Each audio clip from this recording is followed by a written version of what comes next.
10월 18일 금요일 종가 베팅 라이브 방송입니다.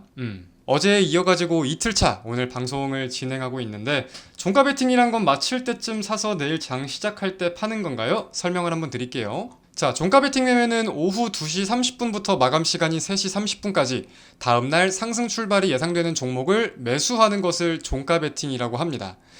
사람마다 관점은 다르겠지만 저희 AP의 관점, 기준은 3% 수익 시 자율 매도, 그리고 종가 기준 마이너스 5% 손실 시 손절로서 기준을 잡고 매매를 진행하고 있고요. 어제 제가 2.5%랑 4%로 말씀을 드렸는데 보유 기간이 한 일주일 정도 되다 보니까 조금 더 흔들림을 감안할 수 있게 3% 수익 매도와 5% 손실 시 손절로 관점을 조금씩 바꿔두었습니다. 해당 부분도 참고를 해 주시고요. 아까부터 채팅이 좀 가장 많이 올라왔던 거는 어제 종목들에 대해서 말씀들을 좀 많이 하시는 것 같은데 일단 설명을 한번 좀 드릴게요. 자, 첫 번째 종목이 미래반도체였죠. 미래반도체를 어제 오후 2시 51분쯤 이 자리쯤에서 말씀을 드리고 어제 생각보다 빠르게 좀 올라가 줬습니다. 그래서 어제 종가에 이어서 시간외에도 한 3%가 올라서 매수가 대비 한 5% 정도는 수익이 났어요. 저는 그래서 오늘도 좀 긍정적인 모습이 바로 연출이 될 수 있겠다라고 생각을 했는데 오늘은 3%대 조정이 좀 이어지는 모습입니다. 그래서 어제 장중에나 시간외에서 매도를 하신 분들은 관점에 맞게 잘 매도를 하신 겁니다. 수익은 축하드리고 아직 매도를 안 하신 분들이라고 하더라도 저는 아무런 문제가 없다고 생각이 드는 종목이에요. 우리가 생각을 하고 보고 있던 추세를 이탈한 것도 아니고 하물며 단기 이동평균선의 대표적인 5일선을 이탈한 것도 아닙니다. 그저 거래대금 없이 시장 하락에 따른 조정 정도다라고 생각을 해야지 이 종목에 우리가 봤던 관점 중에 깨진 거는 사실상 하나도 없다라고 저는 좀 생각을 하고 있기 때문에 아직 못 팔고 보유를 하고 있는 사람들이라 하더라도 저는 전혀 문제가 없다고 생각을 하고 있습니다. 그리고 두 번째 종목이 가온전선이었는데 이거는 전력 수요에 대해서 빅테크 기업들이 원전 기업들과 계약을 많이 하고 있고 SMR 전력 사용 계약을 많이 하고 있고 거기에 대해서 전선에 대한 수요 증가로 테마 순환이 이어질 것 같다. 이런 관점으로 말씀을 드렸는데 오늘 바로 부각이 되지는 못하는 모습이에요. 이것도 마찬가지로 어제 시간외에서 전력 관련된 종목들이 좀 강세를 보이긴 했었는데 시장의 흐름에 맞게 조정을 좀 보이고 있는 것 같습니다. 모멘텀에 대해서는 부각이 될 거라고 생각을 하지만 모든 매매에 대해서는 원칙이 항상 필수적으로 지켜져야 되기 때문에 매수가 대비 종가 근처에서 5% 이상의 손실이 나고 있다면 관점대로 정리를 하는 게 맞다. 이렇게 정리를 할 수 있겠습니다. 자, 그리고 다른 얘기들 하기 전에 우리 시장 간단하게만 좀 보고 생각합시다. 지금 아시아 증시 대비해가지고 코스피 코스닥이 굉장히 부진한 모습을 좀 보이고 있어요. 우리가 분봉 흐름을 좀 체크해 보면은 코스피 코스닥이 오전부터 계속해서 엄청난 약세 흐름만을 보이고 있습니다.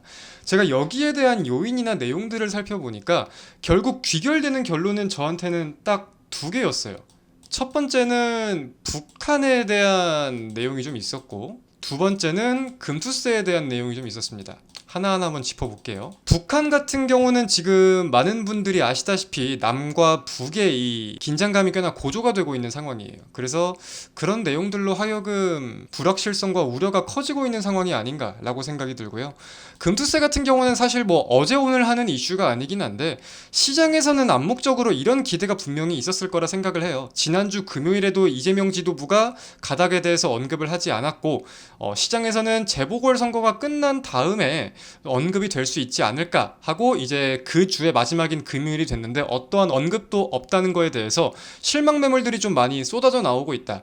이렇게 두 가지 포인트를 좀 꼽아볼 수가 있습니다. 지금 일각에서는 국정감사가 끝나야 조금씩 언급이 될 수 있을 것 같다라는 언급들도 있는데 여기에 대해서 우리가 베팅을 하기보다 지금으로선 이 두 가지 불확실성이 제일 크다라고 생각을 할 수 있겠고요.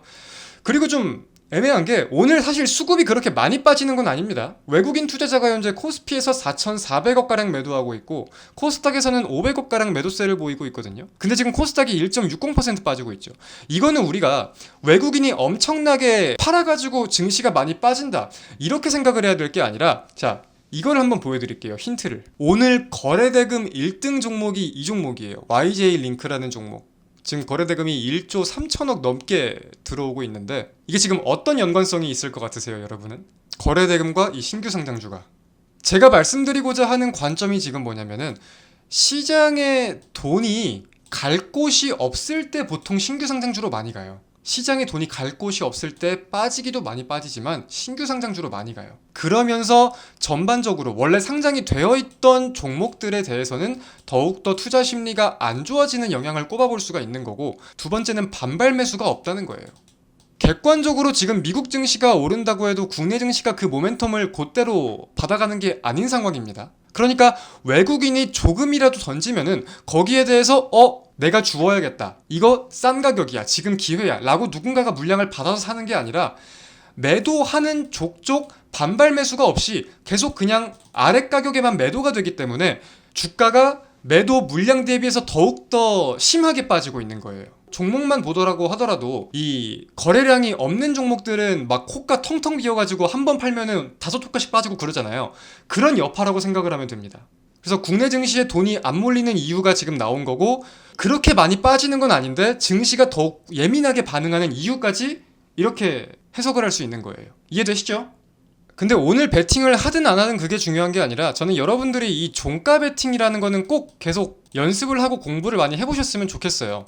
왜냐면은 종가 베팅이라는 거는 사실 뭐랄까, 이슈가 있는 종목들에 대해서 먼저 선점을 해두고 다음날 갭에 대한 물량도 먹을 수가 있고, 갭이 안 나온다고 하더라도 추세가 이어진다면 안정적으로 스윙으로 끌고 가면서 한 번씩 튀는 거를 다 잡을 수 있는 게 이 장중 종가 베팅인 거거든요. 오전 단타의 가장 큰 장점은 빠르게 매수해서 빠르게 수익을 챙긴다라는 거예요. 근데 종가 베팅은 상반되는 개념인 거죠. 그러니까 단타에만 너무 혈안될 게 아니라 이 종가 베팅의 관점이 뭐가 있는지, 테마를 어떤 식으로 봐야 되는지도 한번 생각을 해보셨으면 좋겠습니다. 자, 오늘의 종가 베팅 K옥션 3시 15분 4,930원. 바로 안 사셔도 됩니다. 제가 이것만 쓰고 말씀드릴 거니까 바로 안 사셔도 돼요. 시간 내로 사셔도 돼요. 비중은 소량만 하시면 됩니다. 소량만.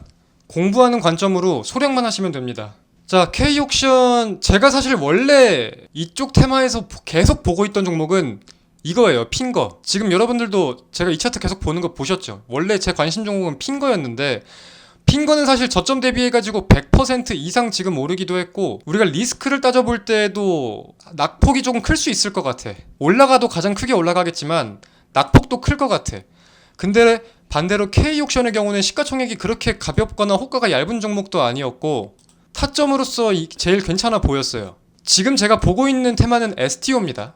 제가 아까 주목하고 있는 세 가지 이슈에 대해서 말씀을 드릴 때 법제화를 말씀을 드렸는데, STO 법제화에 대해서 당연히 생각을 해볼 수가 있을 거예요. STO 법제화. 국정감사에서 STO 법제화 언급이 안 될 가능성이 있다, 이런 기사들이 나오긴 하지만 사실상 업황이 많이 부진해지고 정부에서 이제 언급이 있어야 된다, 올해 안에는. STO란 테마는 죽는 테마는 아니다, 이게 1차적인 관점이었습니다. 근데 그런 와중에 지금 기술적인 흐름을 보니까 테마 수급 자체가 오후에 지금 이런 시장에서 들어오고 있어요. 지금 아까 우리 15분에 말하고도 지금 다 수익권일 것 같은데, 사신 분들은. 그죠? 근데 기술적인 흐름을 보니까 저는 이 관점을 봤어요. 바닥 부근 계속 비슷한 구간에서 연속적으로 돈이 들어오고 있던 종목입니다. 최근에 조금 지지부진했지만. 근데 그 지지부진할 때의 흐름을 보니까 9월 25일날 꽤나 많은 돈이 들어왔어요. 시가총액 1,350억. 이때 한 1,000억 가까이 들어왔습니다. 그리고 나서 의미 있는 돌파를 못 해주던 자리를 지지선으로서 활용을 하면서 수렴형 형태를 보였던 거예요. 변동성이 계속 줄어드는 형태. 그리고 오늘 그 구간을 윗 방향성으로서 돌파를 하려고 하죠. 그래서 주말에 대한 불확실성이 있기는 하지만 사실 STO 법제화에 대한 이슈는 주말간에 악재가 나올 확률이 크지가 않고, 국제 정세에 대한 내용이 아니니까. 그리고 기대가 유지가 되고 오늘 오후에 수급이 들어오는 걸 봤을 때에는 빠르면 오늘 수익 마감을 지금 하시는 분들도 계실 거고, 시간 외 월요일, 화요일, 수요일 한번 추세를 볼 수 있는 관점이 되겠다, 이렇게 좀 생각을 해서 말씀을 드렸습니다. 아니야, 우리 물량 때문에 올라가는 게 아니라 원래 지금 거래량이 계속 들어오고 있던 상황이었어요. 저도 호가 계속 보고 있었는데, 제가 무리해서 말씀을 드리진 않겠지만 그렇다고 너무 욕먹을 거 무서워서 피하기만 하고 싶지는 않습니다. 얼굴 노출하면서 방송을 하는데 자신 있을 땐 자신 있게 피할 때는 확실하게 피하면서 유동적으로 같이 한번 잘 해보자고요. 자, 오늘 방송 여기서 마쳐도 될까요? 무튼 한 주간 고생 많으셨습니다. 힘든 장세 버티느라 다들 고생 많이 하셨고 다음 주에 또 웃으면서 인사드리도록 하겠습니다. 감사합니다. 좋은 주말 보내세요. 안녕.